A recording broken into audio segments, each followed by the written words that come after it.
Hello दोस्तों, आज का टॉपिक है बहुत ही प्यारा, नाम है उसका नाव और धारा। ठीक है, ये आपका एक क्वेश्चन दिया गया है, मैं इसे अपने अंदाज में करता हूँ। देखो, क्वेश्चन ये दिया गया है, कोई मोटर बोट शांत जल में 18.5 किलोमीटर प्रति घंटा की चाल से चल सकता है। ठीक है, यदि वह जल प्रवाह के विपरीत 60 किलोमीटर की दूरी 4 घंटे में जाता हो तो जल प्रवाह की रफ्तार क्या है। ठीक है, क्या पूछी? जल प्रवाह की रफ्तार, यानी कि उसने धारा की चाल पूछी है।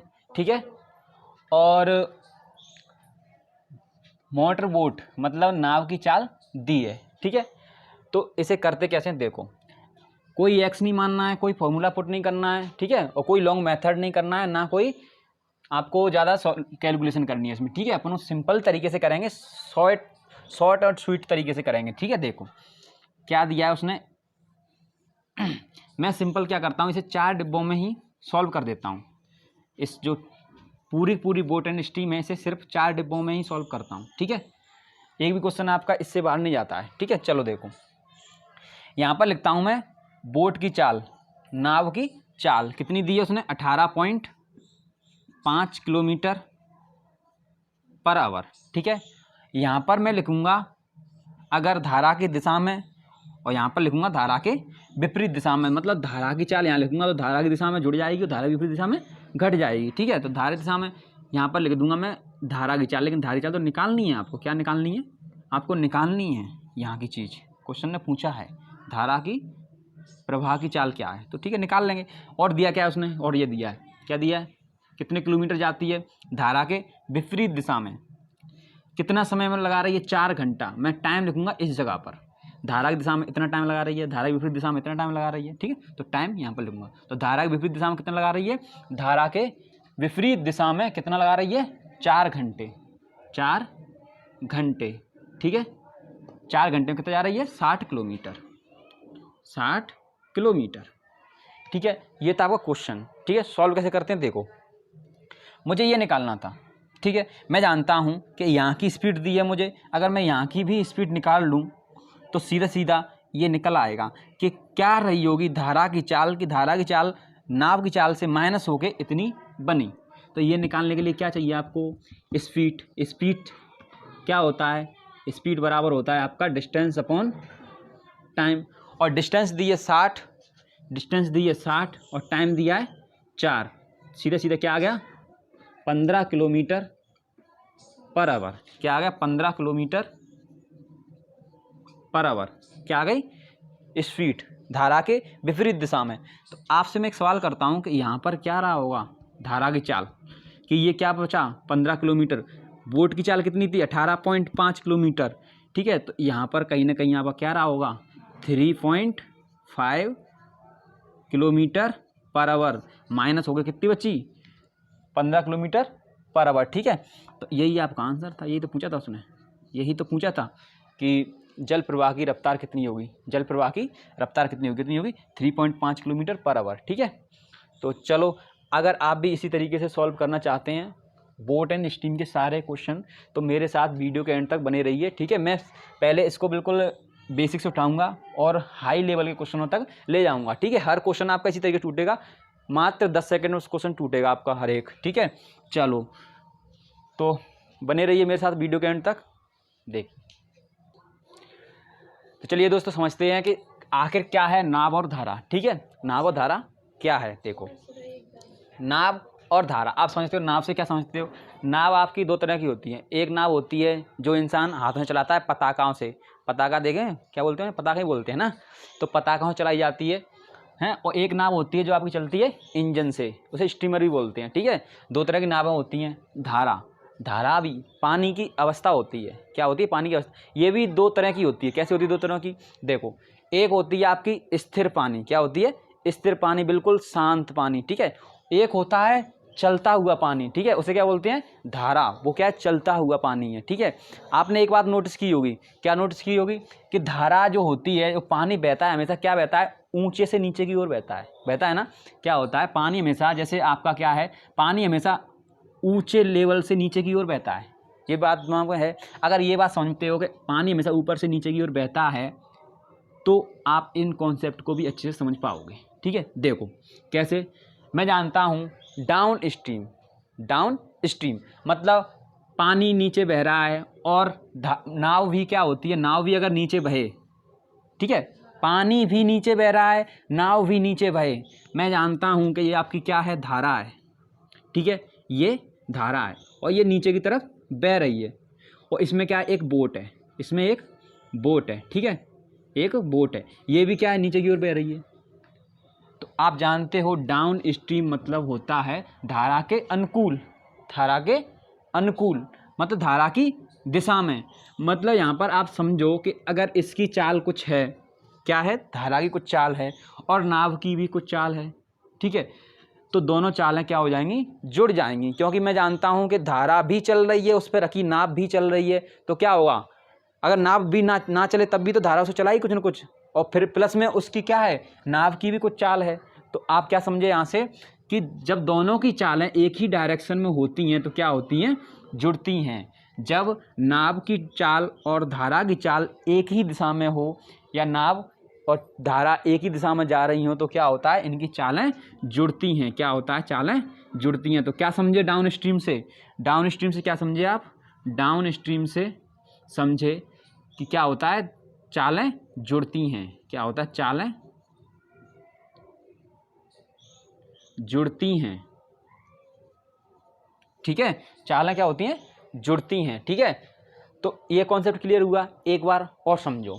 मैं ये कहना चाहता हूँ कि आप जानते हो ना, पानी हमेशा क्या होता है, ऊंचे से नीचे की ओर बहता है, ठीक है, पानी हमेशा क्या होता है, ऊंचे से नीचे की ओर बहता है। केवल आप यही कॉन्सेप्ट समझ लो, बाकी सारे के सारे क्वेश्चन आपके सेकंडों में टूट जाएंगे, ठीक है। यही बच्चे प्रॉब्लम क्रिएट करते हैं कि उनको ना यहाँ पर कन्फ्यूजन बहुत होता है, कहाँ जुड़ती है कहाँ घटती है, तो इसे क्लियर कर लो पहले अच्छे से, ठीक है।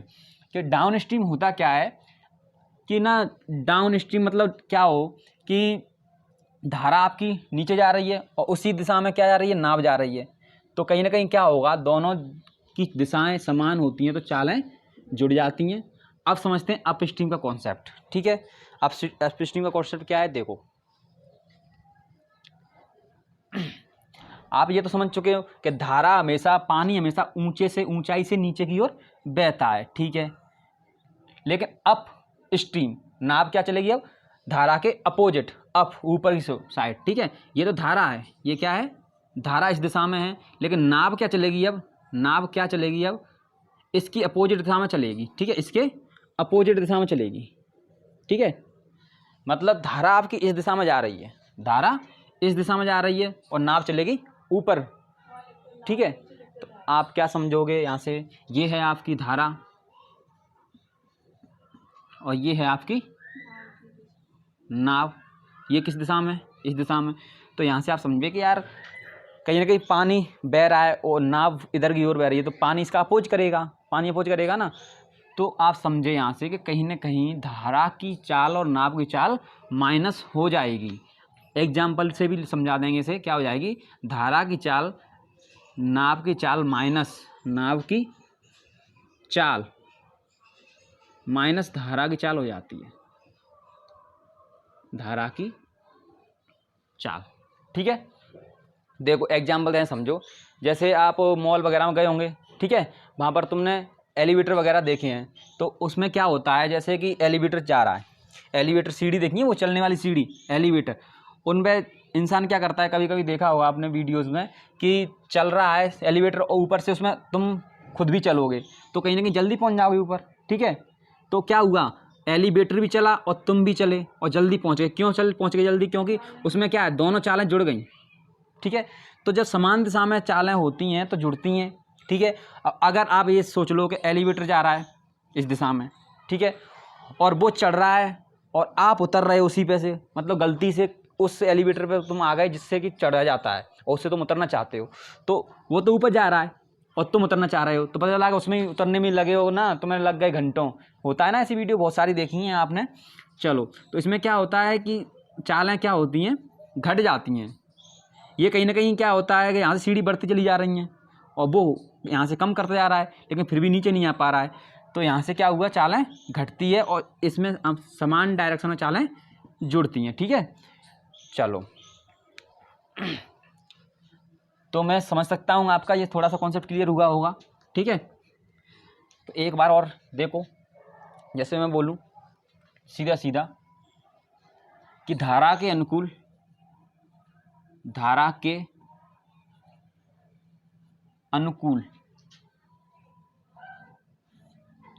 चालें क्या होती हैं, नाव की चाल प्लस धारा की चाल। ठीक है, कॉन्सेप्ट 1। कॉन्सेप्ट 2, धारा के प्रतिकूल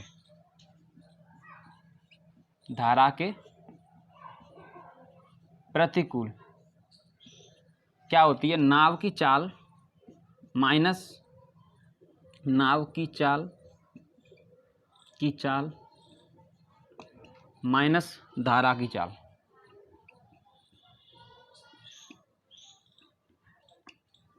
ठीक है, दो कॉन्सेप्ट क्लियर हुए। चलो अब मैं समझाता हूँ मेरा खुद का कॉन्सेप्ट क्या है। ठीक है, जो आपको पूरे यूट्यूब पर सब लोग कैसे कराएंगे, एक्स मान लो, वाई मान लो, ये फॉर्मूला वो फॉर्मूला। ठीक है, मैं ये सबसे नहीं कराता हूँ, मेरा खुद का कॉन्सेप्ट है, वो क्या है उसे समझो तुम। ठीक है, मैं ऐसे कराता हूँ, मेरे पास सिर्फ क्या है 3 डिब्बों का कॉन्सेप्ट है, 4 डिब्बों का मैं बनाता हूँ 4 डिब्बे। ठीक है, इससे समझ लो बस सारा का सारा बोट एंड स्ट्रीम आपका ख़त्म हो जाएगा। ठीक है, कोई कैलकुलेशन नहीं है, सिंपल सा है। ठीक है, देखो कहाँ पर क्या रखना है, यहाँ पर रखना है आपको नाव की चाल, यहाँ पर रखना है नाव की चाल, क्या रखना है यहाँ पर, नाव की चाल।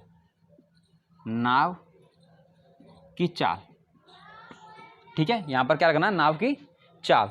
ठीक है, अब लिखना है धारा की दिशा में और धारा की विपरीत दिशा में। मैंने बोला है धारा की दिशा में चालें जुड़ती हैं, तो यहाँ पर क्या लिखना है आपको, धारा की चाल,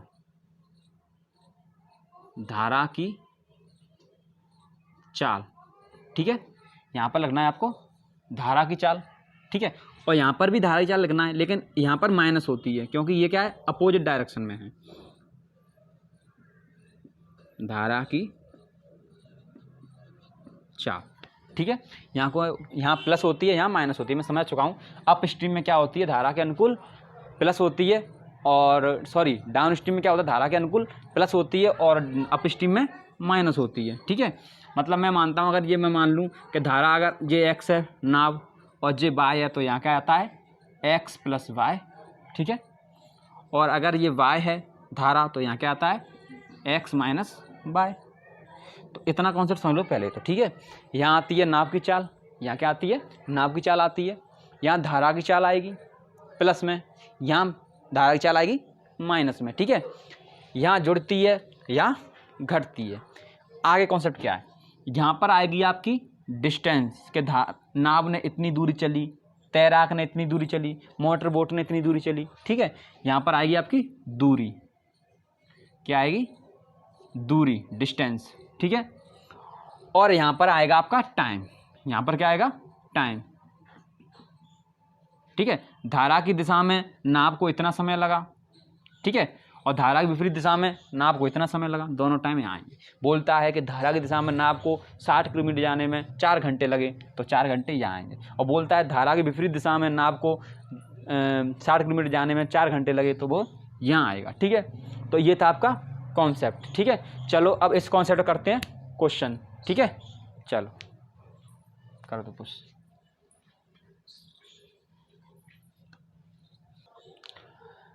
चलो तो देखो क्वेश्चन है आपका, एक नदी की धारा की गति 3 किलोमीटर प्रति घंटा और स्थिर पानी में एक व्यक्ति के तैरने की गति 5 किलोमीटर प्रति घंटा है। ठीक है, तदनुसार उस व्यक्ति को धारा के साथ 26 किलोमीटर तैरने में कितना समय लगेगा, 26 किलोमीटर तैरने में कितना समय लगेगा। ठीक है, सिंपली आपको कुछ नहीं करना है। ठीक है, उसमें दिया है एक व्यक्ति की गति, व्यक्ति के तैरने की गति। ठीक है, मैं मानता हूँ वो नाव ही है, क्या है, नाव, जो 5 किलोमीटर प्रति घंटे की गति से तैरता है। ठीक है, मैं यहाँ पर लिख लेता हूँ 5 किलोमीटर प्रति घंटा, 5 किलोमीटर प्रति घंटा। ठीक है, मैंने आपको बताया है यहाँ पर धारा की चाल आती है, तो धारा की चाल क्या दी है, धारा की चाल दी है 3 किलोमीटर प्रति घंटा। क्या दी है, 3 किलोमीटर प्रति घंटा। आपको ये देखना है कि वो 26 किलोमीटर तैर रहा है, वो धारा के अनुकूल तैर रहा है कि धारा के विपरीत तैर रहा है। तो तदनुसार उस व्यक्ति को धारा के साथ धारा के साथ मतलब धारा की दिशा में, धारा के अनुकूल। ठीक है, तो धारा के अनुकूल मतलब कहाँ आएगा, ऊपर में आएगा प्लस कितना 3 किलोमीटर पर आवर स्पीड है किसकी, धारा की। तो आप सीधा सीधा क्या बोल दोगे कि उस व्यक्ति की धारा की दिशा में किलोमीटर पर आवर स्पीड रही होगी। तो उस व्यक्ति को कितना 26 किलोमीटर जाने में कितना समय लगेगा। तो समय यहाँ आता है समय। ठीक है भाई, तो समय बराबर क्या होता है, डिस्टेंस अपॉन स्पीड। तो डिस्टेंस क्या है आपकी 26, स्पीड क्या है आपकी 8, कितना आ गया 8 × 24, 1/4 घंटे। ठीक है, ऑप्शन नंबर बी समझ में आ गया। चलो तो नेक्स्ट, चलो क्लियर हुआ। ठीक है, चलो नेक्स्ट क्वेश्चन देखते हैं। चलो तो नेक्स्ट क्वेश्चन है आपका ये, एक लड़का स्थिर पानी में 10 किलोमीटर प्रति घंटा की गति से तैर सकता है। ठीक है, तदनुसार यदि पानी में धारा की गति 5 किलोमीटर प्रति घंटा हो तो लड़के को अनुकूल दिशा में 60 किलोमीटर तैरने में कितना समय लगेगा, 60 किलोमीटर तैरने में कितना समय लगेगा। ठीक है भाई, तो आप क्या समझे अब तक कि यहाँ पर क्या आता है, व्यक्ति क्या है, एक लड़का स्थिर पानी में 10 किलोमीटर प्रति घंटा की गति से तैर सकता है। तो व्यक्ति की चाल कितनी है 10 किलोमीटर पर आवर। ठीक है, आपको क्या रखना है यहाँ पर धारा की चाल। तो धारा की चाल क्या दी है 5 kilometre per hour, 5 kilometre per hour plus में। ठीक है, अब आपको ये देखना है कि भाई वो किधर तैर रहा है, अनुकूल तैर रहा है कि प्रतिकूल तैर रहा है। तो अनुकूल दिया है तो यहाँ का निकालो, यहाँ का निकलने की जरूरत ही नहीं है, यहाँ का निकालो सीधा सीधा। तो आप कहोगे कि यहाँ पर कि उसकी चाल अनुकूल में कितनी रही होगी 15 किलोमीटर पर आवर रही होगी, 15 किलोमीटर पर आवर रही होगी। ठीक है, तो उस बालक को, उस व्यक्ति को, उस लड़के को 60 किलोमीटर, कितना 60 किलोमीटर की डिस्टेंस अनुकूल दिशा में जाने में कितना समय लगेगा। तो यहाँ पर आपको फॉर्मूला लिखने की जरूरत नहीं है, बार बार सीधे सीधे यहाँ का टाइम निकलता है। तो टाइम क्या होता है डिस्टेंस अपॉन स्पीड, इससे डिवाइड करते हैं, इससे डिवाइड करते हैं, इससे डिवाइड करते हैं, सीधा डिवाइड करना है। कितना आ गया, कितना आ गया 4 घंटे, 4 घंटे, यही तुम्हारा आंसर है। कितना टाइम लगा, अगर इसको आप बहुत अच्छे से करोगे ना तो मुश्किल से 10 सेकंड का क्वेश्चन है, सीधे सीधे दिखता है 10, 5, 15 होता है, 15 से 60 को डिवाइड करो, कितना आ गया 4 घंटे। ठीक है, आंसर है आपका बी। ठीक है, चलते हैं नेक्स्ट क्वेश्चन की तरफ। चलो दोस्तों देखो, नेक्स्ट क्वेश्चन है आपका ये वाला, एक स्टीमर धारा के विपरीत दिशा में 3 घंटे में 72 किलोमीटर जाता है। ठीक है, यदि धारा की रफ्तार 3 किलोमीटर प्रति घंटा हो तो शांत जल में स्टीमर की चाल बताओ। अब उसने क्या पूछ लिया, शांत जल में स्टीमर की चाल मतलब यहाँ की चाल पूछ ली है, ये डिब्बा पूछ लिया है, ये डिब्बा दिया नहीं है, और क्या दिया है वो देखो। ठीक है, क्या दिया है वो देखो, ये दिया है 72 किलोमीटर जाता है, कितना जाता है 72 किलोमीटर, और 3 घंटे में जाता है। लेकिन किस दिशा में जा रहा है ये देखना, धारा की दिशा में जा रहा है कि धारा की विपरीत दिशा में जा रहा है। तो विपरीत दिशा में, विपरीत दिशा में उसने बोला है भाई साहब, विपरीत दिशा में 3 घंटे में 72। तो विपरीत दिशा में क्या लिखोगे 3 घंटे, 3 घंटे में कितना जा रहा है 72, भर दिया। ठीक है, और धारा की दिशा बोली है उसने, कितनी बोली है 3 किलोमीटर प्रति आवर, ये बोली है। धारा की रफ्तार 3 किलोमीटर प्रति घंटा है, तो लिख दो ना यहाँ पे 3 किलोमीटर पर आवर, क्या होगी माइनस हो। तो ये अगर मैं निकाल लूँ, ये निकाल लूँ तो ये चल जाएगा पता। ठीक है, कैसे निकलेगा, ये ऐसे निकलेगा कि ये स्पीड है, स्पीड बराबर क्या होता है भाई, स्पीड बराबर होता है डिस्टेंस अपॉन टाइम, और डिस्टेंस कितनी है आपकी 72, और क्या है टाइम 3। तो कितना आ गया, कितना आ गया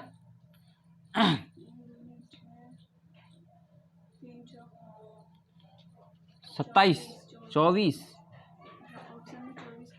किलोमीटर पर आवर, कितना हो गया 24 किलोमीटर पर आवर। ये क्या है स्पीड, कौन सी है ये है धारा के विपरीत दिशा में। लेकिन उसने क्या पूछा है, उसने ये पूछा है, तो ये पूछा, तो आप सीधे सीधे दिमाग लगाइए कि यहाँ पर क्या रहा होगा कि ये 24 बचा है 3 माइनस करके, तो ये रहा होगा कितना 27 किलोमीटर पर आवर। क्या रहा होगा 27 किलोमीटर पर आवर। उसकी स्टीमर की चाल थी, 3 किलोमीटर पर आवर धारा की चाल थी, धारा की चाल माइनस होकर कितनी होती, 24 किलोमीटर पर आवर। तो यही आपका क्या है आंसर, कौन सा है, 27 किलोमीटर पर आवर। ठीक है, तो चलो चलते हैं अब नेक्स्ट क्वेश्चन की तरफ।